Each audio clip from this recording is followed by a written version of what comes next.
তোমার রিজিক খেয়ে পরে অবাধ্য হয় কেমন করে, তোমার রিজিক খেয়ে পরে অবাধ্য হয় কেমন করে, খুঁজে না পায় কোনো ভাষা, খুঁজে না পায় কোনো ভাষা, শুকর গুজার করার আল্লাহ সুবহানাল্লাহ।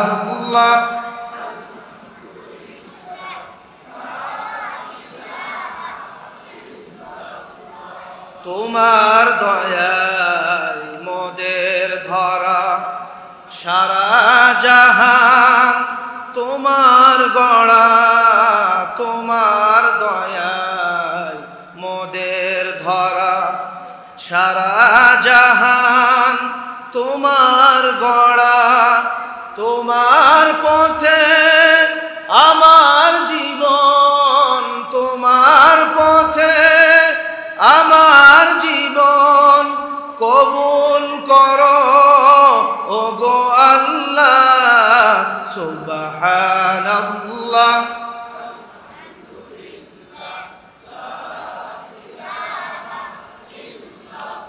লা ইলাহা ইল্লাল্লাহু মুহাম্মাদুর রাসূলুল্লাহ সাল্লাল্লাহু আলাইহি ওয়াসাল্লাম। আলহামদুলিল্লাহ, আমরা যদি আল্লাহর পক্ষ থেকে এই পরিবেশ না পেতাম, আজকের এই মাহফিল এত সুন্দর ওপেন, নিজের মন থেকে কোরআনের হক কথা বলা এবং বিভিন্ন দলের অতিথি এইখানে কি আসার সুযোগ কি হতো? মাহফিলের অনুমতি নিতে নিতে মাহফিল কর্তৃপক্ষের জুতার তলা ক্ষয় হয়ে যেত। অতিথি কারা, বক্তা কারা, বিভিন্ন ফরমালা। আমরা কি এতদিন বাংলাদেশে ছিলাম? মনে হয় না। তো আলহামদুলিল্লাহ, বাংলাদেশের বৈষম্য ছাত্র তাদের জীবনের বিনিময়ে আপনাদের সাভার আশুলিয়ায়ও অনেক ছাত্ররা জীবন দিয়েছে, কথা বলেন ঠিক কিনা?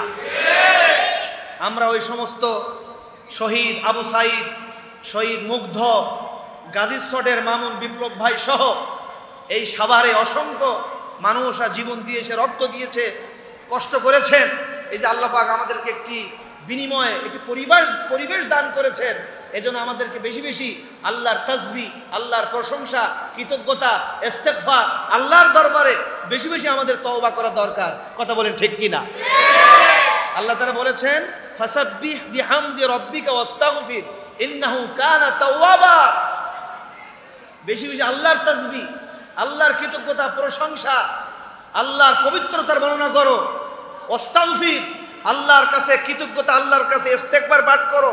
ইন্নাহু কানা তাওয়াবা।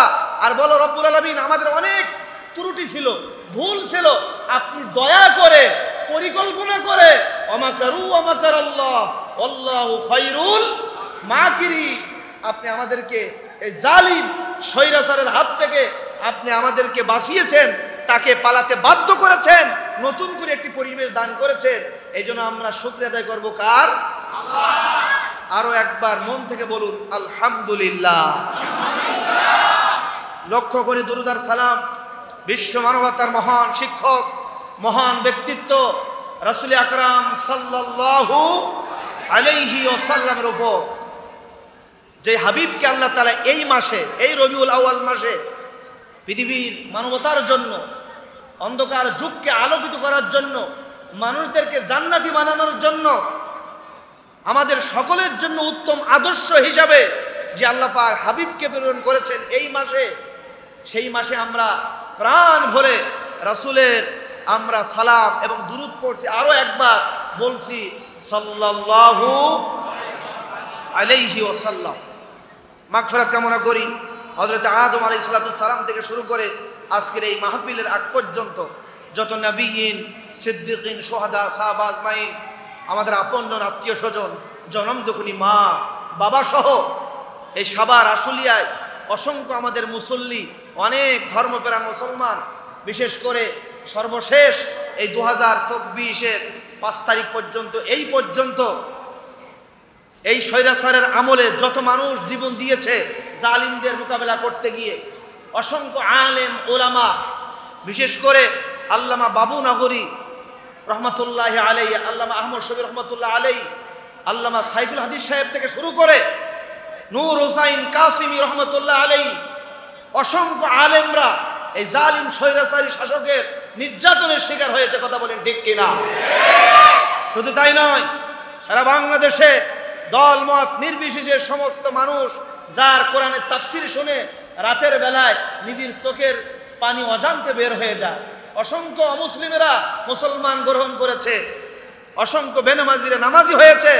গোটা পৃথিবীর 50টা দেশের বেশি দেশে কোরআনের তাফসীর করেছেন, যার তাফসীর শুনলে মন জুড়িয়ে যায়। কোরআনের পাখি আল্লামা সাইদি রহমতুল্লাহ আলাইহি, কথা বলেন ঠিক না বেটি? তাকে 1 বছর নয়, 2 বছর নয়, 13টা বছর এই জালিম স্বৈরাচার খুনি হাসিনা জেলের মধ্যে আটকিয়ে রেখেছে। কথা বলেন ঠিক কিনা? শেষ পর্যন্ত গত বছর আগস্টে সুস্থ মানুষ, হাসি খুশি মানুষ কাশিমপুর কারাগার থেকে নেওয়া হলো ঢাকা। পুলিশ বাহিনীর সাথে কত সুন্দর হাসি, সে তো অসুস্থ না, অথচ তাকেও বিভিন্ন ঔষধ প্রয়োগ করে মৃত্যুর কোলে ঢেলে দিয়ে তাকেও শহীদ করেছেন। কথা বলেন ঠিক না বেটি? আল্লাহ পাক বললেন যে জুলুম তোমরা করতে করতে এমন জুলুম বেড়ে গেল আকাশ পরিমাণ। জুলুম করতে করতে যখন ভারী হয়ে যায়, শেষমেশ বৈষম্য ছাত্র আন্দোলন, ছাত্ররা দেখল যে আর না, এই বৈষম্যের বিরুদ্ধে আমাদের কথা বলতে হবে, জুলুম নির্যাতনের বিরুদ্ধে কথা বলতে হবে। শুরু হয়ে গেল আন্দোলন। আন্দোলন করতে করতে গোটা বাংলাদেশের সমস্ত আলেম ওলামা, ধর্মপ্রাণ মুসলমান ঐক্যবদ্ধ হয়ে যখন জেগে উঠল 9 দফা, 9 দফা থেকে 1 দফা মানি না, মানবো না, এই সরকারের পতন চাই। কথা বলেন ঠিক না বেটি? চেয়েছিলাম অধিকার, হয়ে গেলাম, চেয়েছিলাম অধিকার, হয়ে গেলাম, এখন হয়ে গেল তারা সরকার। আলহামদুলিল্লাহ বলে। আমরা সমস্ত মর্জে মুজাহিদ শহীদদের জন্য, আলেমদের জন্য, দেশপ্রেমিক মুসলমানদের জন্য রুহের মাগফিরাত আল্লাহর দরবারে কামনা করি। রব্বুল আলামিন সকলের শহীদি মর্যাদা উঁচু মাকাম বানায় দেন, বলুন আমিন। সম্মানিত উপস্থিতি, নুরুল কোরআন মডেল মাদ্রাসা সাভারের মধ্যে একটি ঐতিহ্যবাহী প্রতিষ্ঠান। আল্লাহ তাআলা এই প্রতিষ্ঠানকে কবুল করেন, বলুন আমিন। আমরা ভূমিকা লম্বা আর না করে আমি সরাসরি কোরআনের তাফসীরে আলোচনায় ঢুকতে চাই। জোরে বলুন ইনশাআল্লাহ। আমি মহাগ্রন্থ আল কোরআন থেকে 21 নম্বর পারা 19 নম্বর পৃষ্ঠা সূরা আহজাব থেকে একটি আয়াতে কারিমার অংশ বিশেষ তেলাওয়াত করেছি। রাসূল আকরাম সাল্লাল্লাহু আলাইহি ওয়াসাল্লামের অসংখ্য হাদিস থেকে একটি হাদিস তেলাওয়াত করেছি। আসুন তার আলোকে আমরা আলোচনা করার চেষ্টা করব। ওমা তৌফিক ইল্লা বিল্লাহ। জোরে বলুন ইনশাআল্লাহ। সবাই পড়ুন আউযু বিল্লাহি মিনাশ শাইতানির রাজিম বিসমিল্লাহির রহমানির রহিম লাকাদ কানা লাকুম ফি রাসূলিল্লাহি উসওয়াতুন হাসানাহ ইলা আখির আয়াত। সূরা আহজাব আল্লাহ রাব্বুল আলামিন বলেন, তোমাদের জন্য উত্তম গ্রহণযোগ্য আদর্শ রয়েছে তোমাদের রাসূলের জীবনের মধ্যে। জোরে বলুন সুবহানাল্লাহ। তোমাদের জন্য উত্তম গ্রহণযোগ্য একমাত্র আদর্শ তোমাদের রাসূল তার জীবনে রয়েছে। আলহামদুলিল্লাহ বলে। তাকে বাদ দিয়ে দুনিয়ার কোনো দল, দুনিয়ার কোনো মত, দুনিয়ার কোনো ব্যক্তি, দুনিয়ার কোনো কবি, সাহিত্যিক, সেলিব্রিটি কারোর ফর্মুলা নেওয়ার তোমাদের কোনো প্রয়োজন নাই, কোনো দরকার নাই। তিনি হচ্ছেন মডেল, তিনি হচ্ছেন উত্তম চরিত্রের অধিকারী, তিনি আমাদের জন্য উত্তম আদর্শ। তার মর্যাদা সবার উপরে। কথা বলেন ঠিক কিনা? তিনি শিশুদের আদর্শ, তিনি যুবকদের আদর্শ, তিনি স্বামীর আদর্শ, তিনি নানার আদর্শ, তিনি পরিবারের আদর্শ, ব্যবসায়ীদের আদর্শ, সেনাবাহিনীর আদর্শ, এমনকি রাষ্ট্রনায়কের আদর্শ। কথা বলেন ঠিক না? তার আদর্শ যদি আমরা গ্রহণ করতে পারি, আমাদের আর কারোর দরকার নাই। আলহামদুলিল্লাহ। তিনি মহামানব, মহান ব্যক্তিত্ব, তার চরিত্রের মধ্যে কোনো দাগ নাই। আল্লাহ তাআলা বলেন, ওয়া ইন্নাকা লাআলা খুলুকিন আযীম। নবী, আপনার চরিত্র পুত পবিত্র, আপনার চরিত্র মাফার মতন কোনো যন্ত্রণা পৃথিবীতে নাই। এখানে আমরা যারা আছি, বাংলাদেশে একজন নেতা তার কর্মী ভাইরা দাঁড়িয়ে বলতে পারবে যে আমার অমুক নেতা, অমুক পীর সাহেব হুজুরের কোনো দাগ নাই, কোনো ভুল নাই? এই গ্যারান্টি কেউ দিতে পারবে? কিন্তু আপনার আমার রাসূল বিশ্বনবীর চরিত্র নিয়ে, জীবন নিয়ে আল্লাহ নিজে গ্যারান্টি দিয়েছেন কোরআনে। বলুন আলহামদুলিল্লাহ। সুতরাং কি করো? সূরা নিসা আল্লাহ তাআলা বলেন, ইয়া আইয়ুহাল্লাযীনা আমানু আতিউল্লাহা ওয়া আতিউর রাসূল। হে ঈমানদারেরা, আল্লাহর আনুগত্য করো, আল্লাহর আইন মেনে নাও, আল্লাহর বিধানগুলো গ্রহণ করো। আল্লাহ ছাড়া পৃথিবীর কাউকে মানা যাবে না। আর ওয়াতিউর রাসূল, রাসূলের আদর্শ, রাসূলের সুন্নাহ, রাসূলের ইত্তেবা, রাসূলের সমস্ত কিছু তোমরা গ্রহণ করো, রাসূলের উপরে আনুগত্য করো। আর কি করো? ওয়া উলিল আমরি মিনকুম। নবী নাই, রাসূল নাই, সাহাবী নাই, কিন্তু নবীর ওয়ারিস আলেম ওলামা, যুগ শ্রেষ্ঠ আলেম ওলামা, মুফাসসির, ইসলামী পণ্ডিত, ইসলামী নেতৃবৃন্দ, ইসলামী আন্দোলনের দায়িত্বশীল, তাদের নেতৃত্ব মেনে নাও, তাদের সাথে শামিল হও, তাদের দলে ঢুকে যাও, তাদের নেতৃত্ব মেনে আগামী দিনে দেশ গঠনে, জনগণের কল্যাণে, ইসলামের কল্যাণে কাজ করো, তাহলে ইসলামের বিজয় আসবে। কথা বলেন ঠিক কিনা? আমরা সবাই আল্লাহর আনুগত্য করতে চাই কি চাই না? রাসূলের আদর্শ মেনে নিতে চাই কি চাই না? সৎ লোকের শাসন, সৎ লোকের সঙ্গী হতে আমরা চাই কি চাই না? আল্লাহ তাআলা বলেন, ইয়া আইয়ুহাল্লাযীনা আমানুত্তাকুল্লাহ ওয়া কুনু মা'আস সাদিকিন। ইয়া আইয়ুহাল্লাযীনা আমানু, হে পৃথিবীর ঈমানদারেরা, আমানুত্তাকুল্লাহ, আল্লাহকে ভয় করো। আর কি করো? ওয়া কুনু মা'আস সাদিকিন, সত্যবাদীদের সাথে তোমরা শামিল হয়ে যাও। সত্যবাদী কারা? নবীন, সিদ্দিকিন, শুহাদা, সাহাবা আজমাইন, আলেম ওলামা। কথা বলেন ঠিক না বেঠিক? আমরা দৈনন্দিন জীবনে নামাজের মধ্যে আল্লাহর কাছে দোয়া করি, ইহদিনাস সিরাতাল মুস্তাকিম। রব্বুল আলামিন, আপনি আমাদেরকে মুস্তাকিমের পথ দেখান, জান্নাতের পথ দেখান। আমার ভাইয়েরা, বাংলাদেশে বহু ধর্ম বর্ণ আছে না নাই? বহু দল মত আছে না নাই? পৃথিবীতে বহু সংবিধান আছে না নাই? কিন্তু বাংলাদেশে আমরা সত্যবাদী কারা? আলেম ওলামা, কোরআন সুন্নাহর আলোকে যারা দেশ গড়তে চায়, সমাজ গড়তে চায়, নিজেরাও চলতে চায়, ওই সত্যবাদী যারা রুকু করে, সেজদা করে, যারা জনগণের কল্যাণে কাজ করে, দেশের কল্যাণে কাজ করে, যতই বাধা মুসিবত বিপদ আপদ আসুক না কেন, জালিমদের পরোয়া করে না, একমাত্র আল্লাহর তাওয়াক্কুল নিয়ে সামনে আগায়। ওই সত্যবাদীদের হাতে আমাদের হাত রেখে বায়াত গ্রহণ করতে হবে, এগিয়ে যেতে হবে। কথা বলেন ঠিক না বেঠিক? আর আল্লাহ তাআলা বলেন, মা আতাকুমুর রাসূল ফাখুযু ওয়া মা নাহাকুম আনহু ফান্তাহু। নবী যা নিয়ে এসেছেন সবটা গ্রহণ করুন, মাথা থেকে পা, পা থেকে জীবনের সকল ক্ষেত্রে, পরিবার থেকে, রান্নাঘর থেকে, জাতীয় সংসদ পর্যন্ত, আন্তর্জাতিক পর্যন্ত, জীবনের সকল ক্ষেত্রে রাসূলুল্লাহর সুন্নাহ, রাসূলুল্লাহর আদর্শকে গ্রহণ করো। আলহামদুলিল্লাহ বলো। শুধু তাই নয়, তাকে ভালোবাসো, তার অনুসরণ করো, অনুকরণ করো। যদি করতে পারো, আল্লাহ তোমাদেরকে ভালোবাসবে।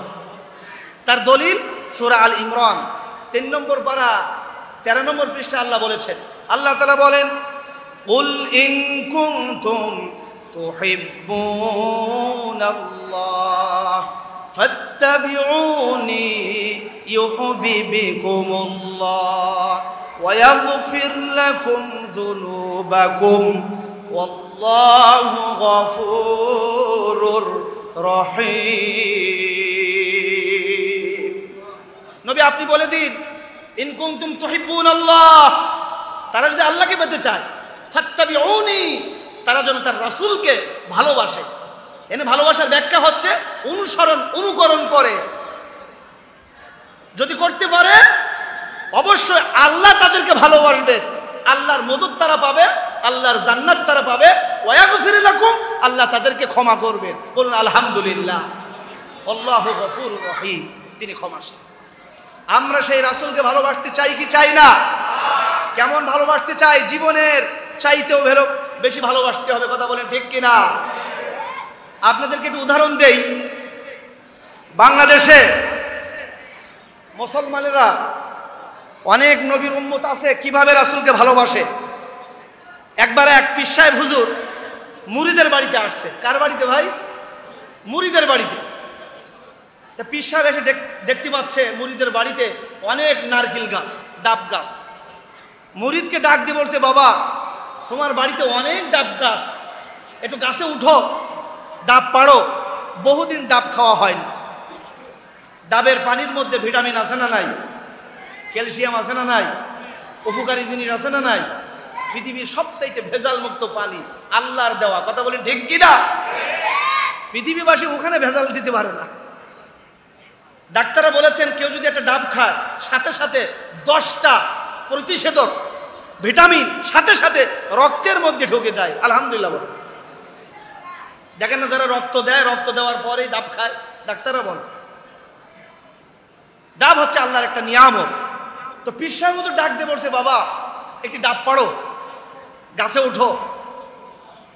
মুরিদ ডাক দিয়ে বলছে, হুজুর কিছুদিন আগে এক জায়গায় মাহফিলে গেছিলাম, সেখানে পীর সাহেব হুজুর বলছে যে পীর সাহেব যদি নিচে থাকে আর মুরিদ যদি উপরে ওঠে, এটা চরম বেয়াদবি দেখায়। চরম কি দেখায়? বেয়াদবি দেখায়। হুজুর আমি গাছে উঠবো আর আপনি নিচে থাকবেন, এটা তো চরম বেয়াদবি দেখায়। পীর সাহেব হুজুর মনে মনে ভাবলেন যে মুরিদের সাথে মনে হয় পারা যাবে না। শেষ পর্যন্ত পীর সাহেব হুজুর নিজেই ডাব গাছে উঠলেন, কষ্ট করে ডাব পারলেন। ডাব পাড়ার পর বলছে যে, বাবা মুরিদ দাটা নিয়ে আসো।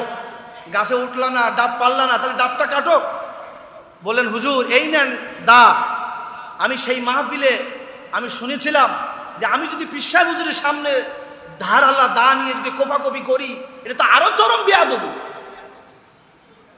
পীর সাহেব হুজুর বললেন, শেষ পর্যন্ত না পেরে পীর সাহেব হুজুর নিজেই দা দিয়ে বটি দিয়ে এরপর ডাবটা কাটলেন। ডাব কাটা শেষ, পানিটা জগের মধ্যে গ্লাসের মধ্যে রাখলেন। রাখার পরে বলছেন, বাবা ডাব গাছে উঠলা না, ডাবটা পারলা না, ডাবটা কাটলা না, তো নাও একটু ডাবের পানিটা একটু খাও। বলেন, হুজুর ওই দিন মাহফিলে ওই হুজুর বলছিল যে একটা না 3টা আদেশ যদি কোনো মুরিদ পীর সাহেব হুজুরের অমান্য করে, আদেশ একটা না 3টা আদেশ কোনো মুরিদ যদি পীর সাহেব হুজুরের আদেশ অমান্য করে, তাহলে আর মুরিদ থাকা যায় না। হুজুর আপনি আমাকে বলেছেন ডাব গাছে উঠতে, ডাব পারি নাই। হুজুর আপনি আমাকে বলেছেন ডাব কাটতে, ডাবও পারি নাই। হুজুর আপনি আমাকে বলতেছেন ডাবের পানিটা খেতে, এটাও যদি আমি না খাই তাহলে তো চরম বেয়াদবি হয়ে যাবে, আমি তো আর মুরিদ থাকতে পারবো না। নেন। এরপরে পানিটা নিয়ে ঢক ঢক করে খেয়ে ফেললেন। আপনারা এবার বলেন, এই মুরিদ কি পীর সাহেব হুজুর ভালোবাসে? এই মুরিদ পীর সাহেব হুজুর কি মহব্বত করে, শ্রদ্ধা করে, আনুগত্য করে? বাংলাদেশের অসংখ্য নামাজি, অসংখ্য নবীর উম্মতেরা ঠিক রাসূলুল্লাহকে এভাবেই ভালোবাসে। রবিউল মাস আসলে জিলাপি খাওয়ার জন্য তারা পাগল। ইয়া নবী কিয়াম, জলসে জুলুস, এরপরে বছরে 2-1 বার, মুখে নেই দাড়ি, রাসূলের সুন্নতের কোনো বালাই নাই। কিন্তু তারাও বলে আমরাও তো নবীর উম্মত, আমরাও তো মৃত্যুর সময় কবরে রাখা হয় বিসমিল্লাহি ওয়ালা মিল্লাতি রাসূলিল্লাহ। সারা জীবন রাসূলুল্লাহর স্লোগান নাই, রাসূলুল্লাহর বক্তব্য নাই, রাসূলুল্লাহর রেখে যাওয়া দিনের কোনো উপকার তার দ্বারা হয় নাই। শুধু তাই নয়, এই নবীর দিন নিয়ে, সুন্নাহ নিয়ে যখন কাদিয়ানি বিরোধী যখন কথা বলে, তখন তারা কোনো প্রতিবাদ করে না। রাসূলুল্লাহকে নিয়ে ফ্রান্স সহ বিভিন্ন দেশে বিভিন্ন জায়গায় যখন নাস্তিকরা কটূক্তি করে, তখন তার খুঁজে পাওয়া যায় না। ধর্মপ্রাণ মুসলমানেরা জীবনের বিনিময় হলেও রাসূলুল্লাহর আদর্শের জন্য তারাই কথা বলে, তারাই শহীদ হয়। কথা বলেন ঠিক না বেটি? সম্মানিত উপস্থিতি, এজন্য আমরা আল্লাহ রাসূলকে ভালোবাসবো কেমন, সেটাও আল্লাহর রাসূল হাদিসে তিনি বর্ণনা করে গিয়েছেন। নবীজি বলেছেন, লা ইউমিনু আহাদুকুম হাত্তা আকুনা আহাব্বা ইলাইহি মিন ওয়ালিদিহি ওয়া ওয়ালাদিহি ওয়ান নাসি আজমাইন। যতক্ষণ পর্যন্ত আমাদের পিতামাতা, আমাদের স্ত্রী, সন্তান, এমনকি ধন সম্পদ, নেতৃত্ব, ক্ষমতা, এমনকি নিজের জীবনের চাইতে যতক্ষণ পর্যন্ত নবীকে আমরা মহব্বত করতে পারবো না, ভালোবাসতে পারবো না, আনুগত্য করতে পারবো না, অনুকরণ করতে পারবো না, ততক্ষণ পর্যন্ত আমরা রাসূলুল্লাহকে এখনো পর্যন্ত 100% আমরা ভালোবাসতে পারি না। ভালোবাসতে হবে কি হবে? আল্লাহ রসুলের সাহাবীদের দিকে তাকান। অসংখ্য সাহাবীরা ঈমান আনতে দেরি, জীবনের সব কিছু ত্যাগ করেছে, পিতামাতা, সম্পত্তি, নেতৃত্ব, জীবনের বিনিময়ে জীবন দিয়েছে, শহীদ হয়েছে, তবুও রাসূলুল্লাহর গায়ে একটাও আঘাত লাগতে দেয় নাই। কথা বলেন ঠিক না বেঠিক? অসংখ্য জিহাদের ময়দানে দুই গ্রুপ, এদিকে রাসূলুল্লাহর দল, ওইদিকে অসংখ্য সাহাবীদের বাচ্চারা নিজের পিতার সাথে, চাচাদের সাথে জিহাদ করেছে, তবুও রাসূলুল্লাহর আনুগত্য যেহেতু করেছে, ঈমান যেহেতু এনেছে, তারা জীবন বাজি রেখে তারা রাসূলুল্লাহর সাথে কাজ করেছে। আর আমরা এই যে নবীর আগমনের মাস, নবীর বিদায়ের মাস, মনে রাখতে হবে এই মাস আসবে আর এই মাস চলে যাবে। বিষয়টা যেন এমন না হয় সারাটা জীবন রাসূলুল্লাহর আদর্শকে আমরা আঁকড়িয়ে ধরতে চাই। রাজি আছেন তো ইনশাআল্লাহ? আমার যুবক ভাইয়েরা, নবীজি যুবকদেরকে মর্যাদা সবচেয়ে বেশি দিয়েছেন, বলুন আলহামদুলিল্লাহ। কাল কিয়ামতের ময়দানে কঠিন মুসিবতের সময় প্রত্যেকটা বনি আদমকে 5টা প্রশ্ন করা লাগবে, 5টা প্রশ্নের উত্তর দেওয়া লাগবে। এই 5টা প্রশ্নের উত্তর না দেওয়া পর্যন্ত কোনো বনি আদম এক কদমও নড়তে পারবে না। প্রশ্ন কয়টি ভাই? 5টি। প্রত্যেকটা বনি আদম, ইমাম, মুসল্লি, মুয়াজ্জিন, নেতা, কর্মী, পীর সাহেব, মুরিদ, সবাইকে 5টা প্রশ্নের উত্তর না দেওয়া পর্যন্ত এক কদমও কেউ নড়তে পারবে। 1 নাম্বার, আন উমরিহি ফিমা আফনা ওয়া আন শাবাবিহি ফিমা আবলা। বান্দা, তোমাকে একটা জীবন দিয়েছিলাম, এই জীবনটা কোন দলে, কোন মতে, কোন আদর্শে কাটিয়েছো? জবাব দাও। ধর্মনিরপেক্ষ মতবাদ, জাতীয়তাবাদ, জাতীয়তা ইরশাদ, কোন দলে, কোন মতে, কোন নেতৃত্বে, কোন আদর্শে তোমার এই জীবনটা তুমি কাজে লাগিয়েছো? আমার তরুণ, আমার যুবক, আপনি টাকার বিনিময়ে, বিরানির বিনিময়ে, দুনিয়ার কিছু সুযোগ সুবিধার বিনিময়ে রাসূলুল্লাহর আদর্শ বাদ দিয়ে কোন ফাসিকের আনুগত্য, নেতৃত্ব মুসলমান মানতে পারে না। কথা বলেন ঠিক না বেটি? স্লোগান দেয় তোমার নেতা আমার নেতা, তোমার নেতা আমার নেতা। বিশ্বনবী মোস্তফা না দিয়ে যে জীবনে কোনোদিন নামাজ পড়ে না, রোজা রাখে না, দাড়ি টুপি পরে না, উযু ঠিক মতন করতে জানে না, বলে যে আমার নেতার চরিত্র ফুলের মতন পবিত্র, বলে কি বলে না? এই কথা বলা কি জায়েজ আছে? জায়েজ নাই। এই জন্য আমার তরুণ যুবক ভাইয়েরা, কাল কিয়ামতের ময়দানে 2 নম্বর প্রশ্নের জবাব আপনাকে দেওয়া লাগবে, ওয়ান শাবাবি ফিমা আবলা। বান্দা, তোমার বিশাল জীবনের মধ্যে একটি যৌবনকাল সময় তোমাকে দিয়েছিলাম, ওই যৌবনকালের সময় মেধা, শক্তি, সমর্থন কোন কাজে, কোন দলে খরচ করেছো, ব্যয় করেছো? জবাব দাও, তারপরে জান্নাতে যাও। আলহামদুলিল্লাহ, 2024 এসে বাংলাদেশের যুবকরা বুঝতে পেরেছে যে আমরা কোনো সাদামাটা নেতার আনুগত্য করতে চাই না। আমরা বিশ্ববরেণ্য, বিশ্ব মহামানব, বিশ্বনবী মুহাম্মদুর রাসূলুল্লাহর আনুগত্য চাই। কথা বলেন ঠিক না বেটি? কারা কারা দেখতে চান? 2 হাত দিলে আল্লাহকে দেখা। লিল্লাহি তাকবীর।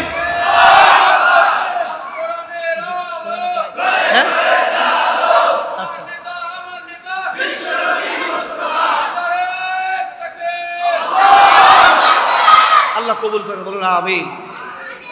তোমার নেতা আমার নেতা বিশ্বনবী মোস্তফা, তার আদর্শ আমরা মানতে চাই। আমরা আর দেখতে চাই না এই 50 52-53 বছর আমরা দেখেছি কোন নেতা, কোন নেত্রী, কোন দল আমাদের এই বাংলাদেশের ভাগ্যকে পরিবর্তন করতে পারে? সুখ শান্তি সমৃদ্ধি গোটা বিশ্বের দরবারে দেখাতে পারে নাই, এই দেশের মানুষের অধিকার দিতে পারে নাই, নারীদের মর্যাদা দিতে পারে নাই, তরুণ যুবক ছাত্রদের মেধাবীদের মর্যাদা দিতে পারে নাই। জুলুম, নির্যাতন, ব্যভিচার, অত্যাচার, হামলা মামলা দিয়েই তারা ক্ষান্ত হয়েছে। কথা বলেন ঠিক না বেটি? আমরা সেই সোনালী যুগের নেতৃত্ব মানতে চাই, রাসূলুল্লাহর আদর্শ মানতে চাই, যার আদর্শে রয়েছে সকলের অধিকার। আলহামদুলিল্লাহ। আর জোরে বলুন আলহামদুলিল্লাহ। আমার তরুণ যুবক বন্ধুগণ, পিছনে কোন দল করেছেন, কোন গুনাহ করেছেন সব বাদ দিয়ে দেন, ফিরে আসেন, স্যালেন্ডার করেন, অনুতপ্ত হন, লজ্জিত হন, তওবা করেন, দোয়া করেন, আজ থেকে ওয়াদা করেন আমরা আর জীবনে কোনোদিন মানব রচিত কোনো দল মত ব্যক্তি আমরা আনুগত্য করতে চাই না। আজ থেকে ইসলামকে আমরা মানতে চাই, রাসূলুল্লাহর আদর্শ অনুযায়ী দল করতে চাই। কথা বলেন ঠিক না বেটি? যদি করতে পারেন ওয়ায়াগফির লাকুম যুনুবাকুম, আল্লাহ পাক পিছনের গুনাহ সব মাফ করে দিবেন। আল্লাহ তাআলা বলেন কুল ইয়া ইবাদিয়াল্লাযীনা আসরাফু আলা আনফুসিহিম লা তাকনাতু মির রাহমাতিল্লাহ ইন্নাল্লাহা ইয়াগফিরুয যুনুবা জামিআ ইন্নাহু হুয়াল গফুরুর রহিম। যুবক ভাইয়েরা, আমার বন্ধুগণ, গুনাহ করেছেন, অপরাধ করেছেন, এই পর্যন্ত আপনি ভুল করেছেন, স্যালেন্ডার করেন, ফিরে আসেন আল্লাহর দিকে, রাসূলুল্লাহর আদর্শের দিকে। আপনার কোনো চিন্তা নাই, ভয় নাই। আপনি কত গুনাহ করেছেন, আপনার গুনার চাইতে আল্লাহর রহমত আরো বেশি। কথা বলেন ঠিক না বেঠি? আপনি যদি গুনাহ করেন পুকুরের পানি সমপরিমাণ, আল্লাহর রহমতের ক্ষমার দয়া মায়া আরো বেশি, আকাশ মহাসাগরের পানির চাইতেও বেশি। সুবহানাল্লাহ বলেন। আপনার গুনাহের সমপরিমাণ হয় যদি পাহাড়, আল্লাহর ক্ষমা দয়া রহমত হচ্ছে আরশে আযীম পরিমাণ। কথা বলেন ঠিক কিনা? ওই আল্লাহই বলেছেন লা তাকনাতু মির রাহমাতিল্লাহ, নিরাশ হয়ো না, ফিরে আসো, স্যালেন্ডার করো, অনুতপ্ত হও, তওবা করো, আল্লাহ তোমাদেরকে ক্ষমা করবে। সত্য একটা, তোমাদেরকে খাঁটি তওবা করতে হবে। খাঁটি আল্লাহ তাআলা বলেন ইয়া আইয়ুহাল্লাযীনা আমানু তুবু ইলাল্লাহি তাওবাতান নাসুহা। ঈমানদারেরা, ফিরে আসতে চাও, তওবা করতে চাও, খাঁটি তওবা। মসজিদে এসে, মাহফিলে এসে আলেমদের সাথে স্লোগান দিলা, কথা বললা, আবার যখন অন্য কোনো মানব রচিত দল মত সেখানে গিয়ে বিভিন্ন সুযোগ সুবিধার কারণে আবারও ভুলে গেলা, আবারও গুনাহ করলা, আবারও বামপন্থী রাজনীতি করলা, তোমার তওবা এখনো কবুল হবে না। ঠিক না বেঠি? সব ফেলে যেতে হবে। আমার বন্ধুগণ, হযরতে দাহিয়াতুল কলব রাসূলুল্লাহর একজন অন্যতম সাহাবী, ঈমান এনেছেন, নামাজ রোজা সব করেন, সব সময় নামাজের শেষে মসজিদের কোনায় বসে বসে চোখের পানি ফেলে ফেলে কাঁদে। নবীজি একদিন লক্ষ্য করলেন, ডাক দিয়ে বললেন, আমার সাহাবী হযরতে দাহিয়াতুল কলব, ব্যাপার কি, তুমি কাঁদো কেন? আমি লক্ষ্য করেছি তুমি প্রতিদিন সবার শেষে যাও, তোমার চোখে পানি আমি দেখি, তোমার মনের মধ্যে ব্যথা ব্যথিত কেন? হযরতে দাহিয়াতুল কলব বলেন, ইয়া রাসূলুল্লাহ, ইয়া হাবিবাল্লাহ, আপনার হাতে হাত রেখে বায়াত হয়েছি। ইন্নাল্লাযীনা ইউবাইউনাকা ইন্নামা ইউবাইউনাল্লাহ ইয়াদুল্লাহি ফাওকা আইদিহিম। আল্লাহ বলেন, নবী, আপনার হাতে হাত রেখে যারা বায়াত হয়, শপথ নেয়, তাদের হাতের সাথে আল্লাহরও হাত আছে। আলহামদুলিল্লাহ। সম্মানিত উপস্থিতি, ডাক দিয়ে বলছে দাহিয়াতুল কলব, তুমি তো ঈমান এনেছো, ফিরে এসেছো, পিছনে কি অন্যায় করেছো সব ভুলে যাও, আল্লাহ তোমাকে ক্ষমা করেছে। হযরতে দাহিয়াতুল কলব ডাক দিয়ে বলেন, ইয়া রাসূলুল্লাহ, ইয়া হাবিবাল্লাহ, আমি ঈমান আনার আগে এমন বড় বড় অপরাধ করেছি, যখনই আমার মনে পড়ে, আমার মন পড়ে কাল কিয়ামতের ময়দানে কঠিন মুসিবতের সময় আল্লাহর সামনে আমি কিভাবে চেহারা দেখাবো। নবীজি বললেন, বলো তো দেখি তোমার সেই অপরাধের কথা। ডাক দিয়ে বলছেন, হুজুর আমার একটা সন্তান, কলিজার টুকরা সন্তান, কন্যা সন্তান আল্লাহ আমাকে দান করেছিলেন। জাহিলি যুগে মানুষরা কি বলবে, আমাকে ল্যাসকাটা বলবে, কন্যা সন্তান হয়েছে এই জন্য মানুষেরা আমাকে টিটকারি করবে, নাক ছিটকাবে। জাহিলি যুগের দিকে তাকিয়ে আমি আমার পূর্ণিমা চাঁদের মতন চেহারা কন্যা সন্তানটা জীবন্ত কবর আমি দিয়েছিলাম। জোরে বলেন নাউজুবিল্লাহ। অনেক লম্বা ঘটনা, বলার সময় নেই। ইয়া রাসূলুল্লাহ, ইয়া হাবিবাল্লাহ, আমি যখন জীবন্ত সন্তানটা যখন গর্তের মধ্যে ধাক্কা দিয়ে ফেলে দেই, তখন আমার মেয়ে বলেছিল, বাবা তুমি আমাকে ক্ষমা করো, আমাকে বাঁচাও, আমি তোমাকে ছেড়ে অন্যত্রে চলে যাব, তোমার বাড়িতে, তোমার পরিবারে, তোমার সমাজে আমি জীবনেও আসবো না, কোনোদিন তোমার পরিচয় দেব না, তবুও তুমি আমাকে মেরো না। ইয়া রাসূলুল্লাহ, ইয়া হাবিবাল্লাহ, এত কাকুতি মিনতি করার পরেও আমার হৃদয়ের মধ্যে, দিলের মধ্যে যার্রা পরিমাণ কোনো দয়া, মায়া, ভালোবাসা হয় নাই। আমি জাহিলিয়াতে থাকার কারণে আমি রাগে রাগান্বিত হয়ে তাকে ধাক্কা মেরে জীবন্তভাবে তাকে আমি ধ্বংস করে আমি তাকে মেরে ফেলেছিলাম। হুজুর তার বর্ণনা যখন শুনতেছিলেন, চোখের পানি বেয়ে বেয়ে দাড়ি মোবারক ভেজে গিয়েছিল। জোরে বলুন আল্লাহু আকবার। নবীজি বলেছিলেন, মানুষেরা কি পারে এভাবে মারতে?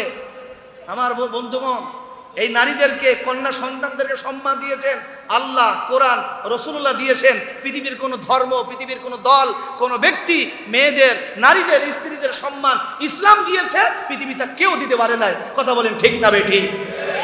কিন্তু ওরা বলে ইসলাম নাকি, ইসলামী দল, ইসলামী আন্দোলন নাকি নারীদেরকে আবার পিছনে ফেলতে চায়, ঘরে আটকে রাখতে চায়। সম্পূর্ণ ভুল। নারীদের মর্যাদা ইসলাম যা দিয়েছে পৃথিবীর কেউ দিতে পারে নাই। কথা বলেন ঠিক না বেঠিক? আমার ভাইয়েরা, এই কথা বোঝাতে চাইছি এই জন্য, ওয়াগফির লাকুম, আল্লাহ ক্ষমা করবে যদি রাসূলুল্লাহর আদর্শের দিকে আমরা ফিরে আসতে পারি। এখানে আপনি যত ভুল করেছেন, সাহাবা আজমাইনদের মধ্যে এরকম মানুষ হত্যা, সন্তান হত্যা হয়তোবা এখানে কেউ করেন নাই। টুকটাক কোন দল করতেন, কোন মত করতেন, এতদিন রাসূলুল্লাহর আদর্শ মানতেন না, দাড়ি রাখেন নাই, টুপি পরেন নাই, নামাজ পড়েন নাই, সুন্নাহ মানেন নাই। আজ থেকে সব ছেড়ে দিয়ে তাওবা করে ফিরে এসে রাসূলুল্লাহর আদর্শ যদি মানতে পারেন, ওয়াগফির লাকুম যুনুবাকুম, আল্লাহ পাক অবশ্যই ক্ষমা করবেন। কথা বলেন ঠিক না বেঠিক? রেখো না মনেতে ভয় বান্দা খোদার, দূর হয়ে যাবে বাধা সব, তোমার আমার মালিক আছেন, আছেন আমাদের রব, আছেন আমাদের রব। সবাই রেখো না মনেতে ভয় বান্দা খোদার, দূর হয়ে যাবে বাধা সব, তোমার আমার এক মালিক আছেন, আছেন আমাদের রব, আছেন আমাদের রব। আল্লাহ আছে না নাই? এই 15 বছর জনগণের মুখে আমরা শুনতাম, হুজুর কবে আল্লাহ এই জালিমকে পতন ঘটাবে? মনে হয় আল্লাহ আর ডাক শুনবে না। মানুষের ধৈর্য, মানুষের সবর মাটি হয়ে গেছে। জালিমদের জুলুম সহ্য, নির্যাতন সহ্য করতে করতে। কথা বলেন ঠিক না বেঠিক? কিন্তু বলেন তো, ফেরাউনকে ধ্বংস করেছিলেন তিনি কে? নমরুদকে ধ্বংস করেছিলেন তিনি কে? বর্তমান জালিমকে যিনি ধ্বংস করলেন তিনি কে? আগামীতেও যদি কেউ দেশের বিপক্ষে, দেশের দুর্নীতি, জনগণের বিরুদ্ধে জুলুম নির্যাতন চালায়, ইসলামের বিরুদ্ধে কেউ যদি হাত তোলে, তাদেরকেও এইরকম স্বৈরাচার, খুনি হাসিনার মতন পতন তাদেরকেও ঘটানো হবে। কথা বলেন ঠিক না বেঠিক? সম্মানিত উপস্থিতি, আমি আপনাদের মাঝে বলতে চাই, এই নুরুল কোরআন মডেল মাদ্রাসা সাভারের মধ্যে একটি ঐতিহ্যবাহী প্রতিষ্ঠান। কথা বলেন ঠিক কিনা? এই প্রতিষ্ঠানটা আল্লাহ কবুল করেন, বলুন আমিন। আর জোরে বলেন আমিন। সম্মানিত উপস্থিতি, মাদ্রাসার শিক্ষা, মাদ্রাসার শৃঙ্খলা, সৌন্দর্য আছে না নাই? মাদ্রাসার প্রতি মানুষের মুসল্লিদের টান মহব্বত দিন দিন বাড়ছে না কমছে? এই দেশের জনগণ বুঝতে পারছে, দেখতে পাচ্ছে এই যে শিক্ষা ব্যবস্থা, এই জালিম স্বৈরাচার তারা ধর্মীয় শিক্ষা উঠাতে উঠাতে খতম করে ফেলেছে। নৈতিক শিক্ষা বলতে, ধর্মীয় শিক্ষা বলতে শিক্ষা ব্যবস্থায় কিছুই নাই। কথা বলেন ঠিক না বেঠিক? এজন্য এই দেশের মুসলমান যারা নামাজি, আল্লাহকে ভালোবাসে, রাসূলুল্লাহকে মানে, তারা বুঝতে পারলো না আমার সন্তানকে মানুষ আমাকে বানাতে হবে। এই জন্য কি করলো, আগে এক সময় ইংলিশ মিডিয়ামে ক্যাডেটে পড়াতো, এখন বাদ দিয়ে বিভিন্ন আলেম ওলামা মিজানুর রহমান আজারি ভাইসহ সমস্ত আলেমদের কথা শুনে শুনে এখনের মা বোন স্বপ্ন দেখে, গর্বে সন্তান আসার আগে আল্লাহকে বলে, আল্লাহ তুমি যদি আমাকে একটা সন্তান দাও আমি হাফেজ বানাবো। আলহামদুলিল্লাহ। তুমি যদি আমাকে একটা সন্তান দাও আমি হাফেজা বানাবো, আমি আজহারি বানাবো, আমি আমির হামজা বানাবো, আমি আল্লামা সাইদি বানাবো, আমি আল্লামা আহমদ শফি বানাবো। কথা বলেন ঠিক না বেঠি? এখন কিন্তু এই স্বপ্ন দেখে, দুনিয়া আসতে দেরি, আমাদের সাথে যোগাযোগ করে, হুজুর কোন মাদ্রাসায় দেবো, তানজিমে দেবো না মিল্লাতে দেবো, কোথায় দেবো? এই যে মানুষের ফিলিংস, মানুষের আবেগ অনুভূতি তৈরি হয়েছে, আলহামদুলিল্লাহ বলেন। তারই ধারাবাহিকতায় এই সবার পৌরসভার মধ্যে যতগুলো মাদ্রাসা আছে, আলিয়া মাদ্রাসা, কওমি মাদ্রাসা, একাডেমিক মাদ্রাসা, হেফজুল কোরআন মাদ্রাসা, আপনাদের সকলের সন্তান এখানে দিবেন। সন্তানকে মানুষ আপনাকে বানাতে হবে হাতে ধরে ধরে।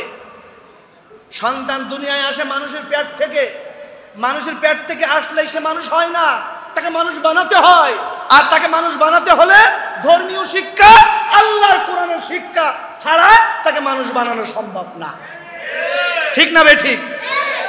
গরু ছাগলের পেট থেকে আসলে গরু ছাগল হয়, মানুষের পেট থেকে আসলে সে মানুষ হয় না। তাই যদি হতো, আমরা ছোট ছোট বাচ্চাকে মাথায় হাত দিয়ে বলি, বাবা আল্লাহ তোমাকে মানুষের মতন মানুষ বানাক, বলি কি বলি না? কে মানুষ না? মানুষের বাচ্চা তো, তবু আমরা বলি আল্লাহ বাবা তুমি লেখাপড়া করো ভালো করে, আমি দোয়া করি আল্লাহ তোমাকে মানুষের মতন মানুষ বানাক। এই কথার ব্যাখ্যা হচ্ছে মানুষের ঘর থেকে, মানুষের পেট থেকে আসলেই এটা মানুষ হয় না। জাহিলি যুগের তারা মানুষ ছিল, কিন্তু বর্বরতার মানুষ ছিল, নিকৃষ্ট মানুষ ছিল, কিন্তু কোরআনের কাছে আসলো, কোরআন পড়লো, কোরআন বুঝলো, কোরআন মানলো। জাহিলি যুগের নিকৃষ্ট মানুষগুলি এক একটা উৎকৃষ্ট হয়ে দুনিয়ায় থাকতেই জান্নাতি মানুষ হয়ে গেল। সুতরাং এই নুরুল কোরআন মডেল মাদ্রাসা অত্র এলাকার মধ্যে কবুল হোক, আল্লাহ পাক এর সুখ শান্তি সমৃদ্ধি এগিয়ে যাক। আমরা চাই কি চাই না? কথা বলেন, চাই কি চাই না? এই মাদ্রাসাটা প্রত্যেকবার মাহফিল হয়, আলহামদুলিল্লাহ বাংলাদেশের সুনামধন্য আলেম ওলামাদেরকে আনার চেষ্টা করে। গত বছর এনেছিলেন ডক্টর মুফতি আবুল কালাম আজাদ বাশার হাফিজাহুল্লাহ, আলহামদুলিল্লাহ বলেন। এবার নিয়ে আসলেন বাংলাদেশের তরুণদের আইডল, যার কণ্ঠে, যার তেলাওয়াতে, যার ওয়াজে কোরআনের পাখি আল্লামা সাইদি রহমতুল্লাহি আলাইহির কণ্ঠ পাওয়া যায়। কথা বলি ঠিক কিনা? 13টা বছর আমরা কোরআন শুনতে পাই নাই, তাকে আটকে রাখা হয়েছে। এই জালিম স্বৈরাচার খনি হাসিনা তাকে আটকে রেখে শেষ পর্যন্ত মৃত্যুর কোলে ঢেলে দিয়ে শহীদ করেছে। কিন্তু বলুন তো, আল্লামা সাইদি রহমতুল্লাহ আলাইহি তারা চলে গিয়েছেন, কিন্তু তাদের যোগ্য উত্তরসূরি একজন দুইজন নয়, গোটা বাংলাদেশে হাজার হাজার। আলহামদুলিল্লাহ বলেন। তাদের কণ্ঠ শুনলে, তাদের তেলাওয়াত শুনলে, ওয়াজ শুনলে আমাদের মন ভরে যায়। আব্দুল্লাহ আলামিন ভাই যথাসময় চলে আসবে, বলুন আলহামদুলিল্লাহ। নবীর সিরাতের মাস, এই মাসে আমাদেরকে সিদ্ধান্ত নিতে হবে, আমরা আজ থেকে সমস্ত মত, সমস্ত দল, সমস্ত পথ ছেড়ে দিয়ে আমরা এক আল্লাহর আনুগত্য চাই এবং রাসূলুল্লাহর পথ, রাসূলুল্লাহর আদর্শ আমরা আঁকড়ে ধরতে চাই। রাজি আছেন তো ইনশাআল্লাহ? তাহলে আমাদেরকে করতে হবে কি? সূরা নিসা আল্লাহ বলেছেন, ইয়া আইয়ুহাল্লাযীনা আমানু, হে পৃথিবীর ঈমানদারেরা, আতিউল্লাহ ওয়া আতিউর রাসূল ওয়া উলিল আমরি মিনকুম, তোমরা কি করো? আল্লাহর আনুগত্য করো আর রাসূলুল্লাহর আনুগত্য মেনে নাও। রাসূল নাই, সাহাবী নাই, কিন্তু রাসূলের উত্তরসূরি আলেম ওলামা, ইসলামী ব্যক্তিত্ব, ইসলামী নেতৃবৃন্দ, ইসলামের ধারক বাহক, তাদের হাতে হাত রেখে তোমরা তাদের আনুগত্য মেনে নাও। রাসূলুল্লাহর আদর্শ, রাসূলুল্লাহর সুন্নাহ আমরা সারা জীবন আঁকড়ে ধরে রাখতে চাই। বৈষম্য ছাত্র আন্দোলনে যারা শহীদ হয়েছে আমরা তাদের জন্য দোয়া করি। আর আমাদেরকে সিদ্ধান্ত নিতে হবে, আল্লাহ আমাদের যে একটা পরিবেশ দান করেছেন, এই পরিবেশ কিন্তু ছিল না আজকের এই মাহফিল। এখানে কল্পনাও করা যেত না যে এই মাহফিলে অতিথি হবে কারা, বক্তা হবে কারা, শ্রোতা হবে কারা। খোঁজ খবর নিয়ে তারপরে মাহফিলের অনুমতি দেওয়া হতো। মাহফিল কমিটি অনুমতি নিতে নিতে জুতার তলা ক্ষয় হয়ে যেত, ঠিক কি না? এই যে একটি পরিবেশ, সারা দেশের মানুষ দিনের কাজ, ইসলামী আন্দোলনের কাজ, মানুষের স্বাধীনতা, কথা বলতে পারে, দাবি দাবা আদায় করতে পারে, এই যে পরিবেশ দান করলেন, জেল নাই, জরিমানা নাই, মামলা নাই, হামলা নাই, এই পরিবেশকে আমরা ইসলামী পরিবেশ তৈরি করতে চাই। কারা কারা রাজি? দুই হাত তুলে আল্লাহকে দেখা। আল্লাহ কবুল করেন, বলুন আমিন। যতদিন পর্যন্ত এই দেশে কোন আদর্শিকভাবে বিজয় হবে না, ইসলামের বিজয় যেদিন হবে সেই দিন প্রকৃতপক্ষে এই দেশের মানবতার বিজয় হবে, ইসলামের বিজয় হবে, মুসলমানদের বিজয় হবে, কোরআন সুন্নাহর বিজয় হবে, দ্বীনের বিজয় হবে। তার আগে প্রকৃতপক্ষে বিজয় এখনো আসে নাই, একটি পরিবেশ হয়েছে। এই পরিবেশটা আমরা কাজে লাগিয়ে ইসলাম বিজয়ের জন্য, দ্বীন প্রতিষ্ঠার জন্য আমাদেরকে জান্নাতের পথে আগাতে হবে। রাজি আছেন তো ইনশাআল্লাহ? আল্লাহ কবুল করেন, জোরে বলেন আমিন। আল্লাহ তাআলা সূরা আত-তাওবা বলেছেন, ইন্নামা ইয়ামুরু মাসাজিদাল্লাহ মান আমানা বিল্লাহ ওয়াল ইয়াউমিল আখির ওয়া আকামাস সালাতা ওয়া আতাজ যাকাতা ওয়া লাম ইয়াখশা ইল্লাল্লাহ। সব মসজিদগুলা জালেমরা দখল করে বসে আছে। মসজিদগুলাই ইমামদের, খতিবদেরকেও কথা বলতে দিত না। কথা বলেন ঠিক না বেটি? অথচ তারা কোরআনের পিছনে তারাবি পড়ে, কোরআনের তেলাওয়াত শুনে। যখনই ইমাম সাহেব, খতিব সাহেব কোরআনের কথা বলে, নামাজের কথা সবাই মেনে নেয়, রোজার কথা সবাই মেনে নেয়, যাকাতের কথা মেনে নেয়। যখন বলে এই মসজিদটা কার, সবাই বলে বলুন তো এই মসজিদটা কার? এই মসজিদে আইন চলবে কার? মসজিদে মাগরিবের নামাজ কয় রাকাত? হুজুর যদি বলে 4 রাকাত পড়বো, আপনারা পড়বেন? সভাপতিরা যদি বলে আজকের হুজুর জুমার দিন, আজকের 5 রাকাত পড়ান, আপনারা পড়বেন? তো মসজিদে আমরা ইমামের পিছনে নামাজ পড়ি 3 রাকাত মাগরিবের নামাজ।